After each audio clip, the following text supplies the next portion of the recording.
Hello everyone, welcome to the EA Zoom meeting for October 4th, 2018. My name is Chad Harris. I am an archetypal astrologer. I've been studying with Richard Tarnas for the last 15 years here in San Francisco. And our focus is on the planets, the planetary archetypes, and their geometrical relationships, so the aspects that they correspond to in both natal charts and personal transits and world transits. So those are the main foci. It seems also we have a large emphasis on the evolution of consciousness and the evolution of humanity and kind of what astrology is meant to do at this time in evolution and in history. So yeah, that's the basic background for I've been studying, for 15 years. And I have a specific interest particularly in quantum mechanics, the relationship between quantum mechanics and astrology, and the real deep similarities that they have, and particularly the nature of reality that quantum mechanics renders that is so compatible with our understanding of astrology. That is probably the single most deep interest I have, because it seems to indicate a way in which our best science is compatible with our understanding of astrology. So that's a big part of why I'm so deeply interested in it. Today we are going to, in honor of the Mars-Venus square in the sky, that it's a T-square with the planet Uranus, and I wanted to look at several of the Mars-Venus, sig non qua figures in history that correspond specifically to the history of music and the history of dance. People who have Mars-Venus alignments, they tend to express themselves often with both a grace with Venus, with joy, with harmony, and with action with Mars. It's got an intensity about it. It has an active quality. The Mars-Venus combination is the yin Venus and the yang of our kind of personal psyche. It's the creative, dynamic, relational in the sense of socially engaged, artistically engaged, and artistically expressive part of our being. And here is Mozart's chart, obviously one of the most brilliant musicians in history, and Johann Sebastian Bach also had Mars square Venus, and Richard Strauss had Mars-Neptune, Mars-Neptune conjunction, and it was in a really tight sextile to Venus.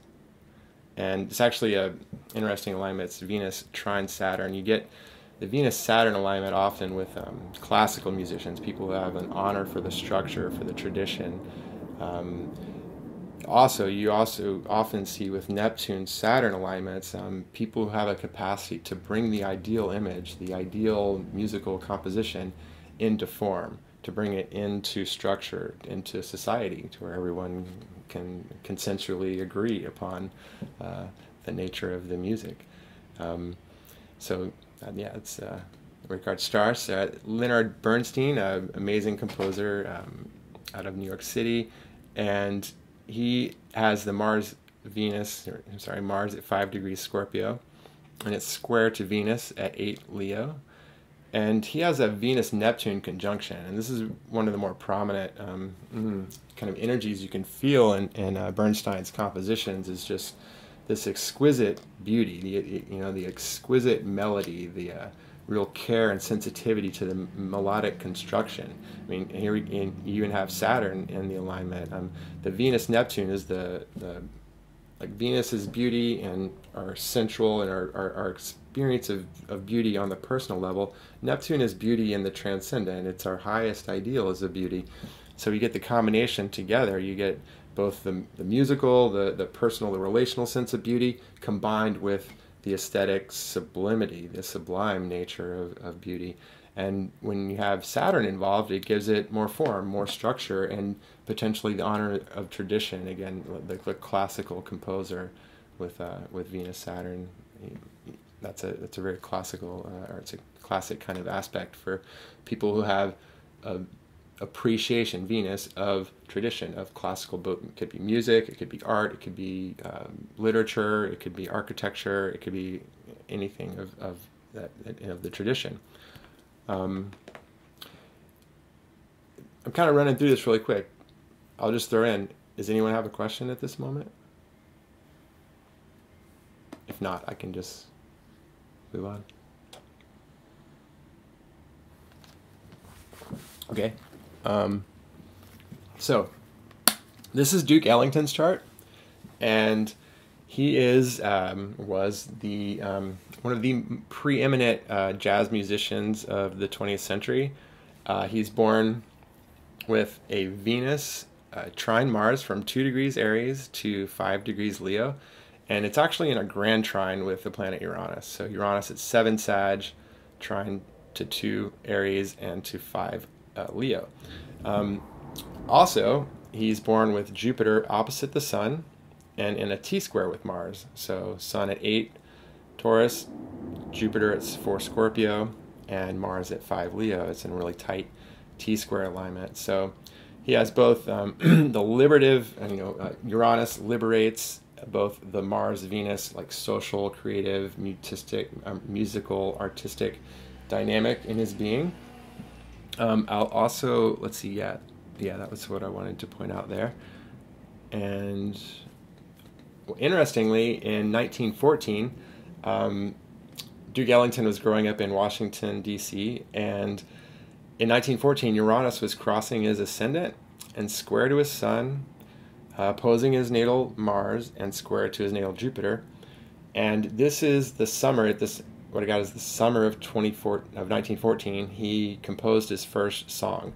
So at this time, Uranus square to Jupiter, square to the Sun within 3 degrees, opposite his natal Mars. And during that summer, this is set for June 21st, just the solstice. Venus was on Mars, and then if you move this in over the course through August, what takes place is that Venus moves into a conjunction with Mars and opposes his natal Venus at near the end of the summer. So even whenever the song was composed, there were several Mars-Venus alignments, Uranus-Mars, and then the Mars-Venus conjunction that even aligned with his natal Venus later in the summer. So interesting combinations there. In 1927, this is a high time for many things, the peak of quantum mechanics in many ways. This is also, I think, when sound was first put to film. I think in The Jazz Singer, it was the first movie that had sound put to film. It was in 1927, and you see breakthroughs, lots of creative, emancipatory, technological, scientific breakthroughs with Jupiter-Uranus correlations. The Jupiter-Uranus cycle tends towards expansive emancipation, expansive breakthrough, radical change, radical both novelty in science or in music or in culture, wherever the energy is being manifest. And it happened to be at this time when Duke Ellington was signed to the Cotton Club, which became like his kind of mainstay place where through most of the 30s, large part of the early 30s, he found his footing and just became not a household name, but widely respected in the jazz and musical community. And interestingly, the Jupiter-Uranus conjunction was on his Venus, trine to his natal Uranus, and trine to his natal Mars. So it's lighting up the part of his chart that is the musical genius. And the other thing is that Saturn was on his midheaven, conjoining his natal Uranus, trine to Venus, and trine to Mars. So giving it the career established dimension to in the longevity and the recognition of being a professional musician. So all of those things seem to really make sense. Was there something else? I think that was the main thing. Oh, and Mars was opposite his natal Venus as well. It was opposite the Jupiter-Uranus alignment, and actually sextile to his natal Mars. So yeah, all that was happening as well. And in 1956, after the 30s was like when he, the 1930s, there was a Uranus-Pluto square. Duke Ellington and many of the early jazz pioneers were born during the Uranus opposition of the 1900s. So like Ellington's born in 1899 with the Uranus opposite Pluto. And a lot of the early jazz musicians were born around this time, and then jazz itself flourished through the square of Uranus and Pluto of the 30s. And you see that often those people who are born with that natal archetypal complex, move into their, a large part of their manifest career during the next alignment of those same planets that one was born with. So what's interesting is that in 1956, this is the Newport Jazz Festival, Uranus was in a trine to where it was back when he got the first contract with the Cotton Club. So it was trine to his natal Venus, trine to his natal Uranus, and conjoining his natal Mars. Let's see if there was anything else. I think that was the main thing. Oh, and Saturn again at the midheaven. Yeah, so again, this is the second Saturn return. So before Saturn in 27 was there when he landed the first real career job, and now this is kind of a second rebirth of his career. And through the 60s, this is what I was mentioning before, the Uranus-Pluto conjunction in the 60s throughout mid-Virgo was both square to his natal Uranus and Pluto, and Uranus particularly early on was trine to his natal Sun. So it was kind of a rebirth of his career. He started working with all of the 60s musicians from Count Basie to John Coltrane to the list goes on. So this is a kind of the last kind of real major resurgence of his career at that point. So Gene Kelly is a dancer, choreographer, one of the main leading choreographers, I believe, throughout the 30s and 40s.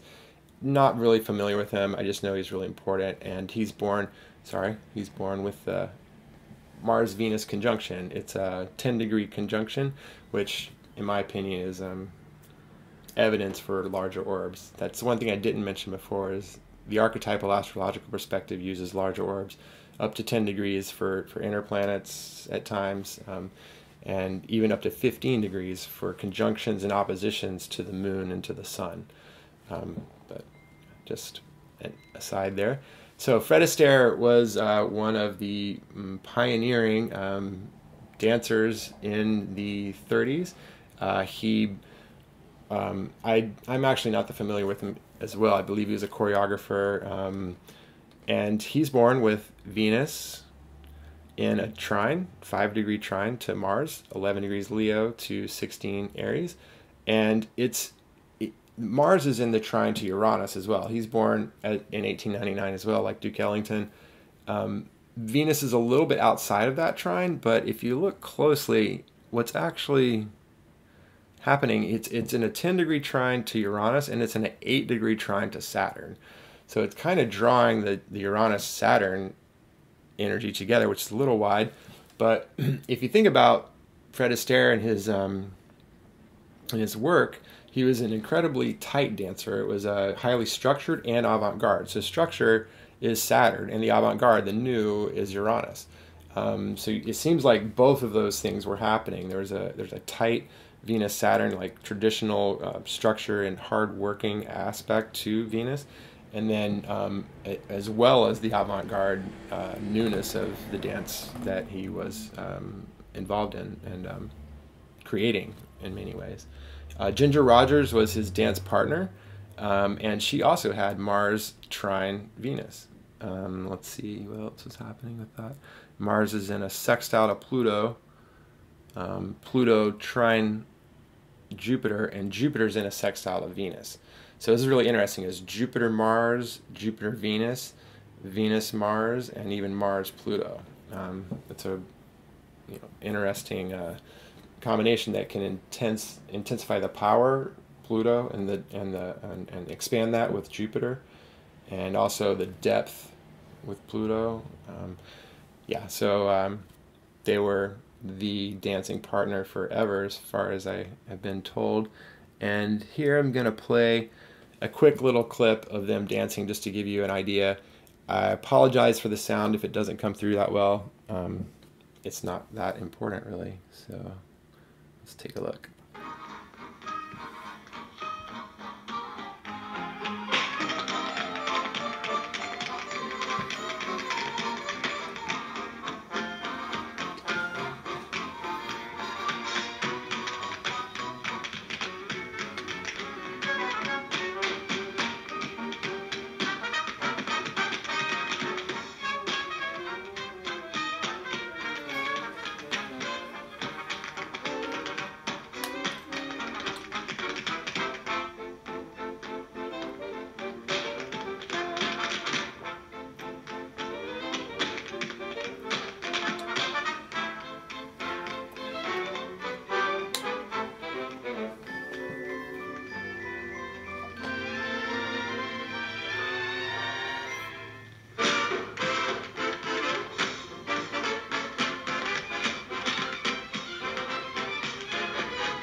Okay. So you get an idea of the technicality and the precision that went into their work. They were celebrated on screen for many years. As far as I understand, they were like the preeminent dance couple. And this is Mikhail Baryshnikov. He's a ballet dancer from Russia, and he's born with the Venus opposite Mars. And interestingly, Venus is in a really tight quincunx to Neptune at 12 Libra from 11 Pisces. And let's see, Mars is also in a tight quincunx to the Sun, 6 Aquarius to 5 Virgo. I thought that was pretty interesting, especially the Venus-Neptune for a ballet dancer. And yeah, those are the main things I wanted to turn on. Then this is Gregory Hines. He was one of the preeminent black dancers, tap dancers in America. He's born with the Sun, Mercury, Venus triple conjunction and a Mars, Saturn conjunction, but Mars is in a really tight sesquiquadrate to Venus. It's about 1.5 degrees out, and you can really feel that. I mean, he was an incredibly like Fred Astaire, an incredible tap dancer, choreographer, and yeah. There's also and Jupiter is in a trine to Venus, Sun, Mercury, so it had like a real expansive dimension to it as well. Now this is Sting, former of the Police, long solar career after that. He's born with a Mars-Venus conjunction. And really, it's a Mars-Pluto conjunction, and by field, it's a Pluto-Venus-Mars triple conjunction. And what's interesting about Sting is that, just as an anecdote that I remember hearing from a while back, is that supposedly he was capable of tantric sex for over 12 hours at a time, which also fits the Mars-Venus erotic dimension, and particularly in combination with Pluto. Another Mars-Venus-Pluto figure I didn't put in, it actually is Bruce Springsteen, who had he has a real intense masculinity about him, but he also has like a real Venus-Pluto sexual, erotic, sensual side to him as well.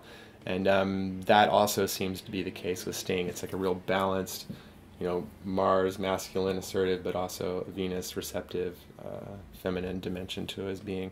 I should also say that Venus is in a tight semi-square to Neptune, so he has so much of his solar career was, songs that are like Fields of Gold and just like these more Neptunian enchanted and songs.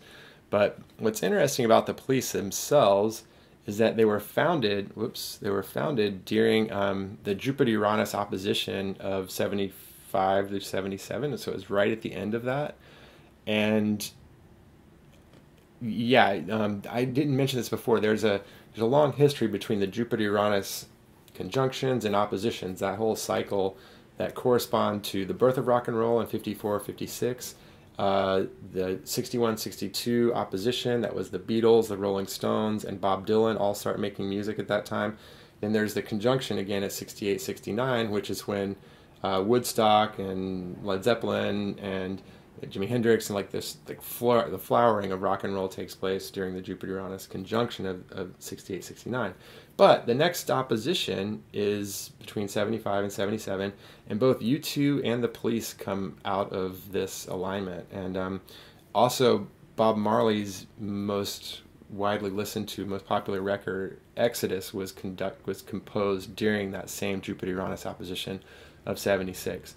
So it's interesting that Sting and the Police was founded during that Jupiter-Uranus opposition. And then at the very end of their career, the last album that they made, Sting was reading Carl Jung. He was taking in Jungian psychology, and he wrote the album Synchronicity. And it happened to be, it was released in June of 1983 during the Jupiter-Uranus conjunction of late 82, 83, early 84. And that conjunction happened to be in a square to his natal Venus-Uranus alignment. So I think it's fascinating that so much of the history of rock and roll corresponds to the Jupiter-Uranus cycle and synchronicities in particular of that cycle. And then the Police were formulated during a Jupiter-Uranus opposition, and their the band ends at the next conjunction, and he writes the album Synchronicity, which has many descriptions of Jungian theories and psychology, and actually also corresponds to the Jupiter-Uranus alignment. Oh, I forget, the Jupiter-Uranus conjunction was not only square to his natal Venus-Mars, but it was also trine to his natal Jupiter. This is their most widely sold album, that type of thing. It was one of the peak of the Police's career for sure. So this is Prince's chart. He's not actually born with, all right, is there any questions? Just stop for a second. If not, I'll keep going. So Prince is not born with a Mars-Venus alignment per se. He's born with a tight Venus square to Uranus, and he's born with a tight 8-degree trine to Mars from Uranus. And something that you might not pick up, you have to look for the midpoints, is that Jupiter is at the exact midpoint of Venus and Mars. So it's about 2 degrees actually. So Jupiter, what happens when you have a midpoint alignment, the third planet tends to magnify both of the other planets that it's at the midpoint of. So in this case, you can see a real magnification of the Venus-Mars combination in Prince's chart. Now,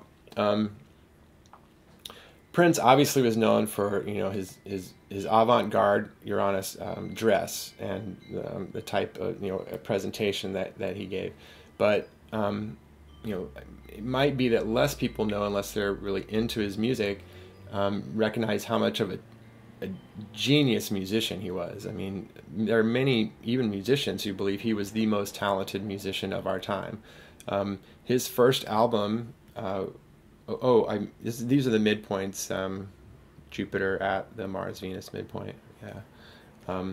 But his very first album it's called For You, and it was, he wrote every song and he played every instrument on the entire album. He recorded it himself. So the entire album is him recording himself on every instrument and overdubbing everything and singing every lyric. So the entire album is completely created by Prince. And what's interesting is that at this time, this is when it was released. Whoops, sorry. Uranus was right on his ascendant, and Venus conjunct Venus, Mars square Venus, and particularly Pluto is in a tight trine to his sun. And you can really see how, this is the beginning of his career, but the empowerment that he gained from basically, I don't know if he produced his own first album, but he's, clearly had like more a deep business sense, but wanting to be in control in the sense of his whole project. It's interesting that Saturn's at the midheaven near Pluto at that time. So interestingly, Purple Rain is the Prince and the Revolution, their band, not their final album, but their most successful album. And what was really interesting about this is that the song itself, the song that you hear on the album, was 3/4 of that song was recorded live at the very first performance of Purple Rain. So when Prince performed the song for the very first time in public, it was recorded, and 3/4 of that recording is actually what makes it onto the live album, or onto the album itself. It's got overdubs over top of it, but the majority of the song that you hear on the album was recorded live for the very first, at the very first time of its play. And I found this really intriguing because it's, again, at the Jupiter-Uranus conjunction of 1983. And that conjunction is, again, in a trine to his natal Uranus, like we just saw before. And it's in a trine to his natal Mars as well. And it's opposite his natal Mercury. And Mercury in the sky is square to natal Uranus. So it's and Jupiter, and conjoining his natal Pluto. And not to mention, Venus is trine to his natal Venus. So anyway, it happened to be one of those, moments of grace where, the first time you perform a song, it has such authenticity and depth and clarity and precision of performance that it actually makes it onto the debut album. So quite an interesting set of transits. Oh, I should also say that, after that, Uranus moves into the opposition with his sun, and his fame skyrockets. The movie comes out, and he's one of the stars of our world after that point. John Coltrane, one of the best jazz saxophonists in history, was born with Venus at 15 Virgo in a trine to Mars at 19 Taurus. And it was a grand trine with his south node, but really they're both in a sextile to Pluto, which is on the north node. So it seems as though there is more compelling energy from Pluto to manifest his destiny, and particularly in relationship to art and to creativity and to music, to the Mars sextile Pluto and Venus, Pluto and Mars Venus alignment. He was clearly a Uranus Sun person, corresponds to the genius creativity that he had. He was also a Jupiter Neptune person. You see that with really lofty ideals, like a high level of imagination and exquisite sense of beauty. You also often see it with addiction issues, or people who have escapist tendencies, where Neptune is the part of us that wants to escape Saturnian boundaries, and Jupiter can expand that. And it's even a little bit more enhanced and a little bit made more problematic when you have Mars in the square to Neptune, and particularly Saturn. The Saturn-Neptune alignment you get often, I must say often, but yes, often with addiction issues. Because Saturn is the problematic and Neptune the escapist. So like you can get the problematic escapists are getting stuck in the escape methods. It doesn't have to come through this way. There are many extremely sober people, because it does the opposite. It's like the sense of sobriety, of containing and repressing any non-ordinary state of consciousness, becomes the most dominant thematic energy in the complex for one, and you see a lot of people who are ascetics, monks, who have like a spiritual discipline. They have spiritual discipline to refrain from anything. It's like a ascetic limitation orientation where one goes about life with thinking about the least amount of resources that one needs. How little can one get by on? That type of thing is also a Neptune-Saturn alignment. So, our Neptune-Saturn complex. So there's so many ways these can come through. It tended to come through more in the broad romantic vision and music and breadth of imaginative space, but also the complications with addiction and stuff. So this is Eric Clapton's chart. He's born with Venus it's in a square to Pluto, and it's in a sextile to Mars, and Mars is in a square to Uranus. Whoops. So you get Mars-Uranus often with guitar players. Mars is the phallic energy, and Uranus is the electric. So the electric guitar you see with many electric guitar players with Mars-Uranus combinations. And with Eric Clapton, I feel like there's I can really feel both the Mercury Pluto and the Venus Pluto. It's like it's a depth, it's a power, it's the power that he had on the guitar. It's like he was back in the late '60s. He was referred to as God on the guitar in that sense. So yeah, some of that. I'm missing anything? Oh, yeah, he has Sun trine Pluto. Again, that's more of the depth, the power that he held within his playing. So this is Bob Dylan's chart. He's born with an incredible chart. Uranus, Jupiter, Sun. Oops, Uranus, Jupiter, Sun. Sorry. Uranus, Jupiter, Sun, Venus, triple conjunction, and is a tight Moon-Saturn conjunction, Moon-Uranus, and he's also a Venus-Mercury and a Mercury-Neptune person. And he has Mars square the Sun and square Venus. So, wow. How to unpack all this? Clearly, the Mars-Venus-Sun alignment, there's a lot of social engagement and artistic creativity involved. When you bring in the Mercury-Neptune alignment, you get the genius, poetic imagination, the mind that can just tap into the stream and flow of consciousness, where the lyrics just flow out with kind of a like a stream. And let's see, there are many songs where you can feel the Sun Mars in Bob Dylan's chart, like "It Ain't Me, Babe," or things where he's being harsh, like in relationships, like "Idiot Wind." But if you take in the depth of what Bob Dylan is saying, he's not actually accusing the woman. He's saying the statement is actually about both people.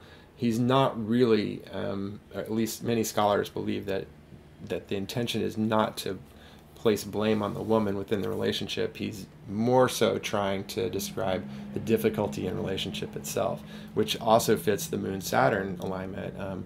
The sense of like not belonging, no direction home, feeling like he's on his own, like a Rolling Stone.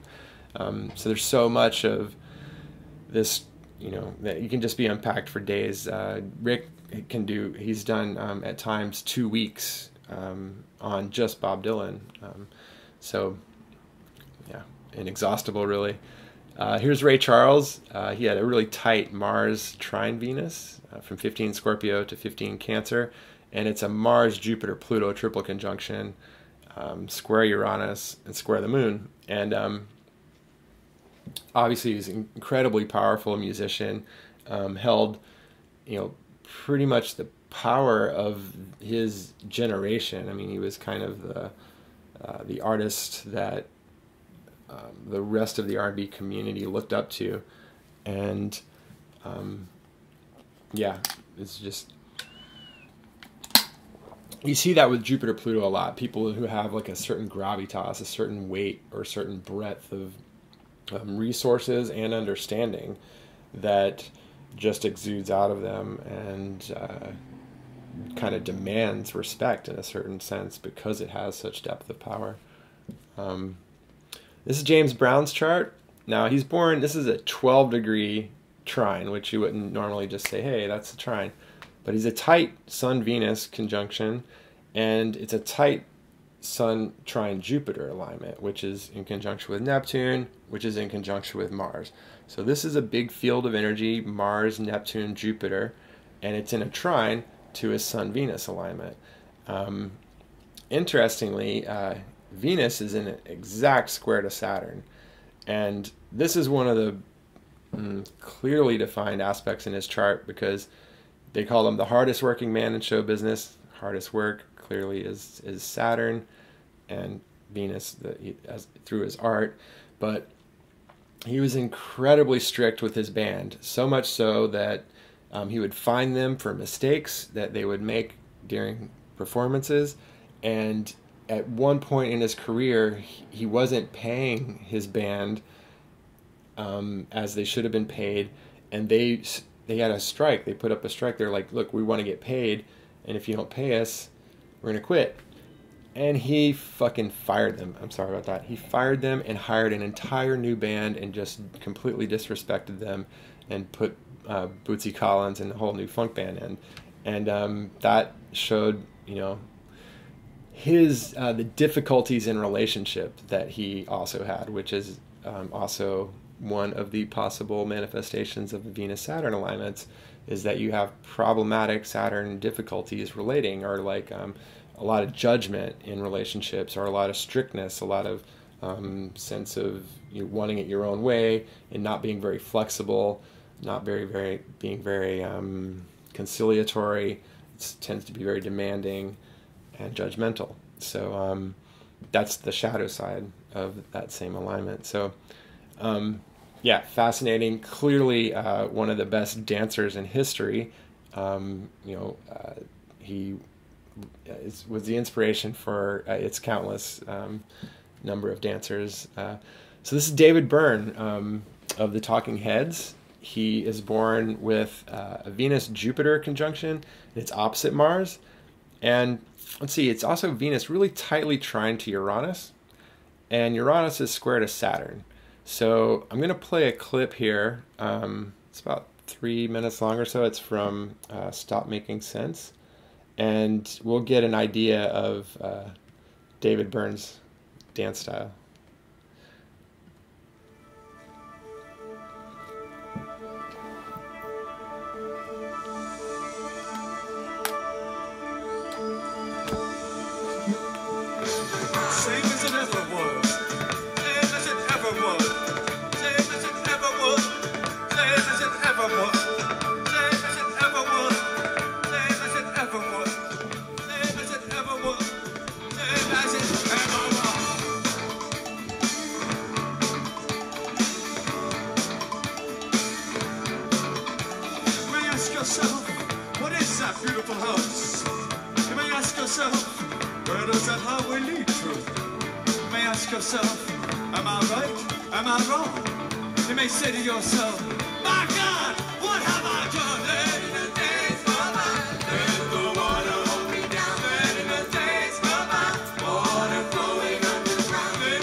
Okay, 10 minutes left.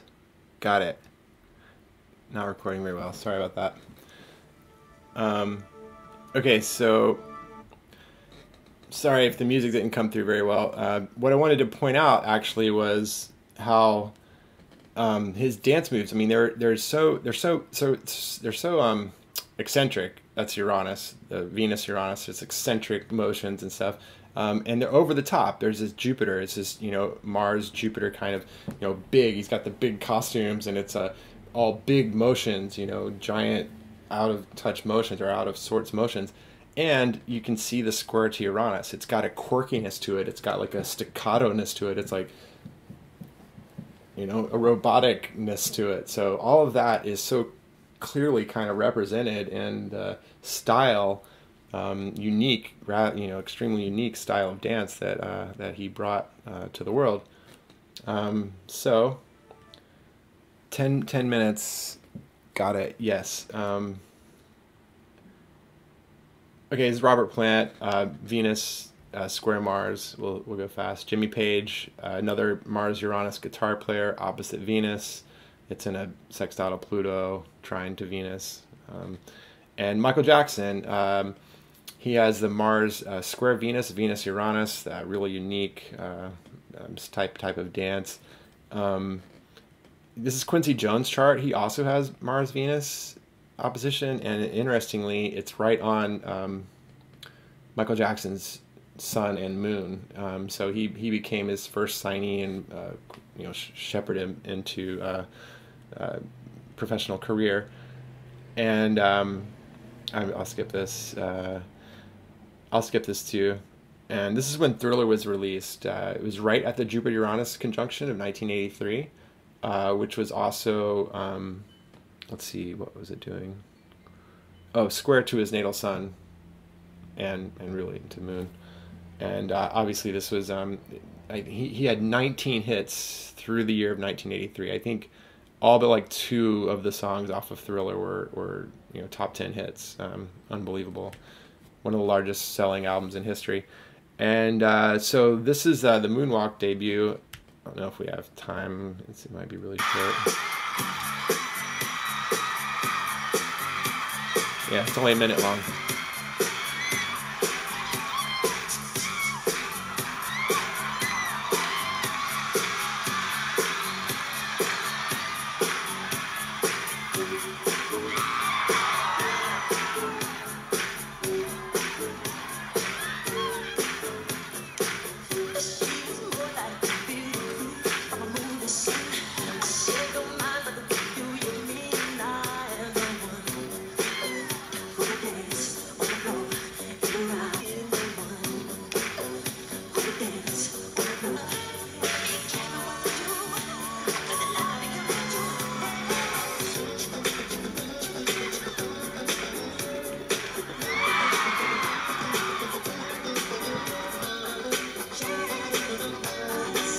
All right. So, last I have, Nick Lazzarini. I never watched Dancing with the Stars. Wasn't my thing, but this is the first winner. Mars, wait, let's see, Venus square Mars. This is the runner-up. You had a Jupiter, Venus, Mars, Pluto with the Sun, and this is a sextile to Neptune and Jupiter. And Sabra Johnson was in 3rd place. She had Mars, Venus. It's a triple conjunction. The midpoint's exactly on the Sun. And Melody Lacayanga, she was, I think, 5th in the debut, and she also had it's like a 11-degree Venus Mars conjunction. And my last chart is, I think, did I please unmute, ask questions? I think I did. Last chart, Neil deGrasse Tyson. Not the person you would think to be a dancer necessarily, right? So Neil deGrasse Tyson is an astrophysicist at New York University, one of the leading faces of astronomy. And he has a Venus exactly trine Mars. And if you look up his Wikipedia, you will learn that he took and studied ballet in college. So not only is he an astrophysicist, he's a ballet dancer as well. So I thought that was an interesting place to close. So sorry I kind of ran late, and I would be happy to take any of your questions or comments. Does that make sense? Yeah, that's great, Chad. Just give us a moment. We may have some questions. Sure, take your time. Okay.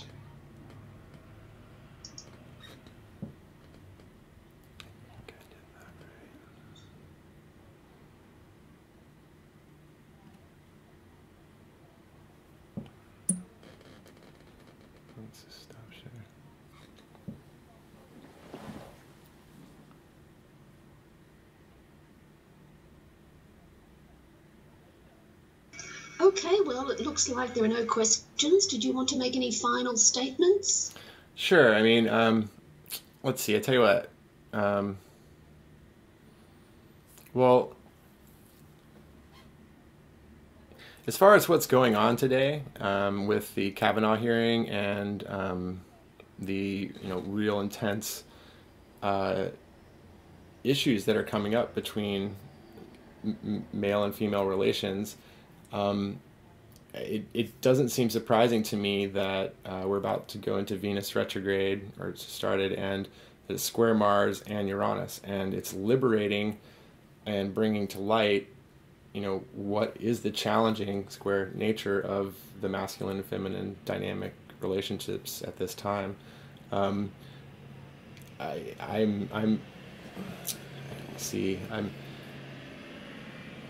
hopeful. I'm really hopeful that this is moving towards a watershed moment. It looks like Kavanaugh's going to get confirmed unless things change, which is really, really sad. But I do feel like there's we're reaching crossroads. Like the planet, the sustainability of the environment, our relationship to it, our relationship to energy, our relationship to each other, our relationship to the planet.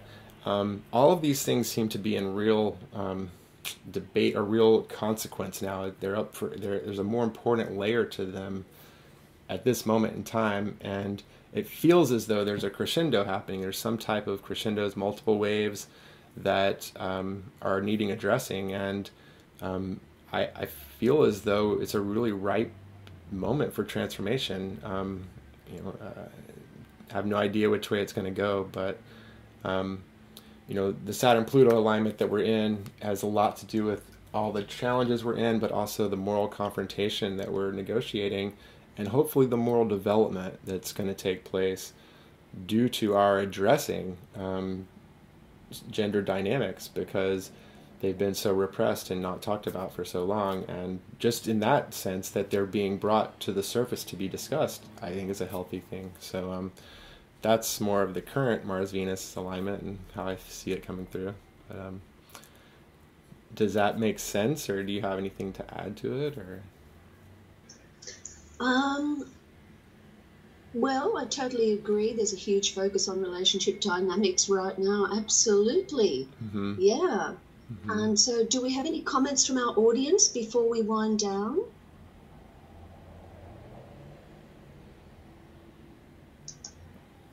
That's okay. I guess appreciate we were just everyone happy to watch and listen today. Yeah, thank you so much. Okay. Yes, Chad, what were you saying just then? I just thank you for everyone for tuning in. And Okay, well, thank you so much, Chad, for an extremely interesting meeting on the creativity of musicians and dancers. It was really good to see all of those charts. And would you all please thank Chad Harris, everyone? So much to review and study. Thank you, Chad. Thank you. Thank you, Chad. You're very welcome. Thank you, Chad. Wonderful. Thank you. Thank you. It was my pleasure. It was a real honor. Thank you. So good. And thank you, Linda. Okay, thank you. Okay. Have a great day, everyone.